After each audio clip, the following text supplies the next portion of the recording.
everyone, so today I'm going to show you guys how to make one of the desserts that everybody loves, that everybody requests from me, and it is a banana nut caramel cake.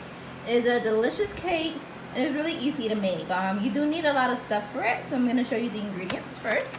So you need a box of yellow cake mix, and I usually go for the cake mix where you use oil instead of butter. I don't like the butter ones. So whatever box you prefer is fine. Just make sure it's the yellow cake mix and the ingredients to make the cake. You need some chopped walnuts. Now walnuts are expensive. This little bag was, I think, $7.99, but you gotta have the nuts, and I like to put a lot of nuts in my desserts. Then you need a 14-ounce can of sweet condensed milk. You need a 14-ounce jar of caramel sauce. You can use any kind. I like to use the Hershey's one though, and just make sure it's the one in the jar. Don't buy the one in the bottle that you kind of squirt. I can't say that word. Squirt. Get the one in the jar. And then you need a 3.4-ounce little packet of banana cream instant pudding and a 13x9 cake pan. Now if you have the glass casserole ones, you can do it there. I usually do it in these because I'm gonna bring this to work, so I can just throw this out when I'm done. So these are the ingredients for the banana nut caramel cake. Alright guys, so the first step is to get your cake mix ready. Preheat the oven to 350, whatever mix you buy, ingredients you need, and then you're gonna put it in your 13x9 pan. This is gonna go in the oven and it's gonna bake for 30 minutes. Now, a secret of mine is anytime you're baking something, I always leave it for 5 minutes less and just let it cool longer. That way it comes out more moist, more soft. So I'm gonna leave it for about 25 minutes, take a look at it, and then I decide if I wanna leave it for another 5 minutes or not. So guys, I actually forgot to mention one very important ingredient that you also need. You need a tub of Cool Whip. The small tub is fine, which is 8 ounces.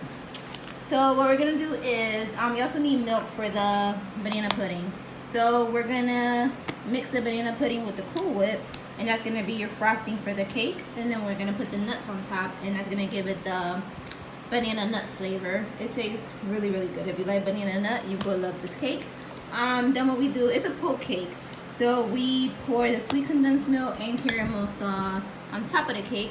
So you end up with this very nice, moist cake, and then the delicious banana nut flavor. It's just a delicious cake.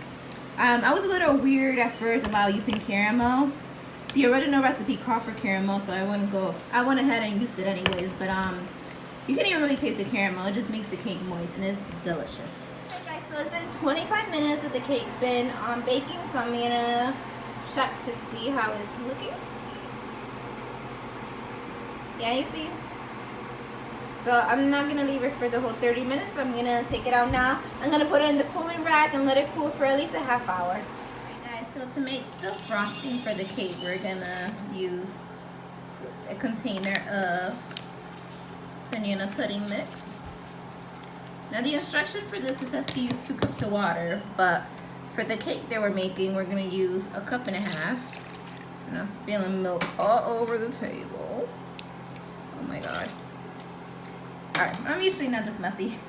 Alright, so what we're going to do is we're going to stir it for about a minute or two until it's a little thick. Okay, so usually I make the frosting when the cake is already cool.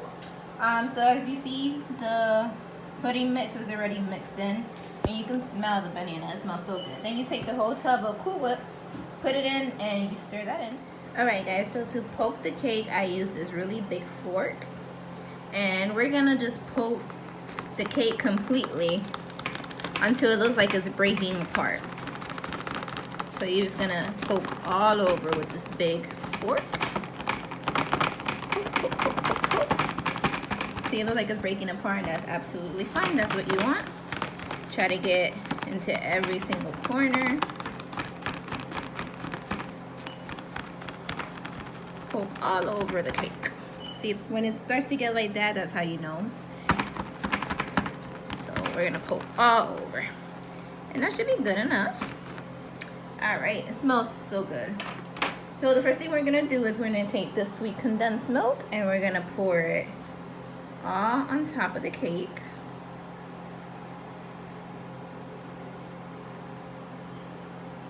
So you pour it evenly all over the cake. So this is what it looks like after it's all mixed in.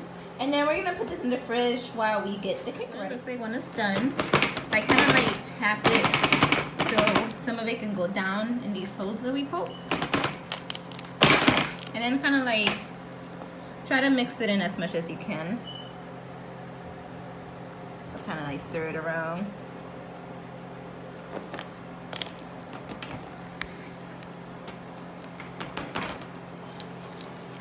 And then you're gonna have these corners fill with the sweet condensed and caramel, and that is okay. I'll tell you a little bit later what I usually do with those corners. So if you see, most of it already synced into the cake. That's exactly how it's supposed to look.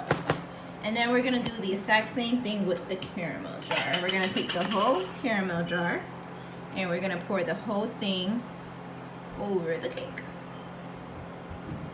We're gonna cover the complete cake with caramel sauce. So the first time I did this, I only used a little bit of caramel, but I used the whole jar now.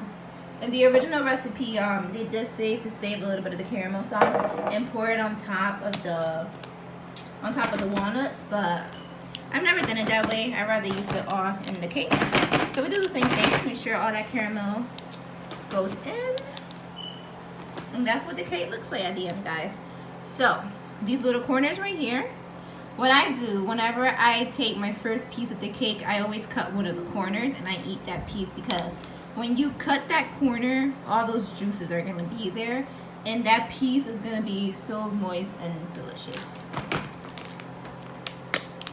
Is we're gonna put the Cool Whip and pudding mix on top of the cake, and you're just gonna stir it around till the whole cake is completely covered. You gotta be careful with those corners. Make sure the juices stay in there, so just kind of go on top, and it's really nice and fluffy.